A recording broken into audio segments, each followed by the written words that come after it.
তো আমার পুরো পরিবারটাই হচ্ছে আমার স্টাফদেরকে নিয়ে আমাকে তাপড়ানো শুরু করছে। এত পরিমাণ আমাকে তাপড়াইছে, আমার মাথাটা পুরা বলের মতো তাপড়াইছে। এই কান্না করবে না, কান্না করলে আবার মাইর দিব, আবার তোকে ফিনিশ করে দিব।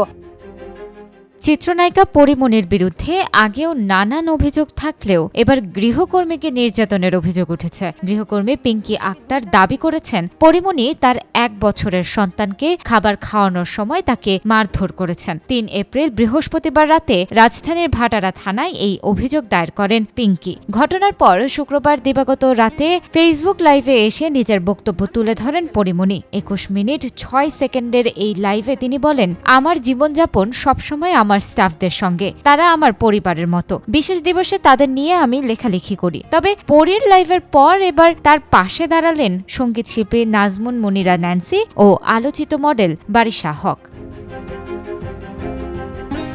শনিবার দিবাগত রাতে বারিশা হক তার ভেরিফাইড ফেসবুক পেজে এক স্ট্যাটাসে লিখেছেন, আমরা যারা ক্যামেরার সামনে কাজ করি অনেক ব্যস্ত সময় পার করি। আমাদের জীবনকে আরো সহজ করার জন্য গৃহকর্মীরা কাজ করেন। তারা আমাদের পরিবারেরই অংশ। তাদের জন্যই আমরা কাজে সঠিক সময় নিশ্চিন্তে যেতে পারি। তিনি লিখেন, আমরা একে অপরের পরিপূরক। ব্যাটে বলে না মিললে চলে যান, একজন গেলে আরেকজন আসবে, এটাই বাস্তবতা। কিন্তু সামাজিক যোগাযোগ মাধ্যমে একজন চিত্রনায়িকাকে নিয়ে একতরফা মিথ্যাচার প্রচারের জন্য ধিক্কার জানাই। এর দ্রুত বিচার চাই। যাচাই বাছাই না করে একজন মাকে নিয়ে মিথ্যাচার করবেন না। বাচ্চাদের দেখাশোনা সেবা যত্ন করার জন্য যিনি থাকেন তাদের অবশ্যই দায়িত্বশীল হতে হবে, না হলে এই বেবিসিটার পেশায় আসবেন না। অনুরোধ রইল।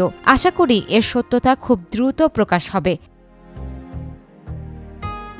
বারিশার পরে পরীর প্রতি সমর্থন জানিয়ে মধ্যরাতে স্ট্যাটাস দেন ন্যান্সিও। তিনি লিখেছেন, গৃহকর্মী নির্যাতিত হয় যেমন সত্যি, ঠিক তেমনি কিছু গৃহকর্মীর দ্বারা গৃহকর্ত্রী কম সমস্যার সম্মুখীন হয় না। ন্যান্সি লিখেছেন, 2 বছর আগে আমার ছোট্ট মেয়েটাকে দেখাশোনার জন্য এজেন্সি থেকে যে মেয়েটাকে এনেছিলাম সে তার বোনের সাথে মিলে আমার বিয়ের গয়না এবং জাতীয় চলচ্চিত্র পুরস্কারের স্বর্ণপদক চুরি করে। থানায় অভিযোগ দায়ের করার পর উল্টো গৃহকর্মী আমার নামে নির্যাতনের অভিযোগ তোলার চেষ্টা করে। আমি সিসি ক্যামেরার বদৌলতে হয়রানির হাত থেকে বেঁচে যাই। প্রতিবার আশা করি এবারের গৃহকর্মী পরিবারের সদস্যর মতো হবে। সে আশা কখনো পূরণ হয়, বেশিরভাগ সময় হয় না।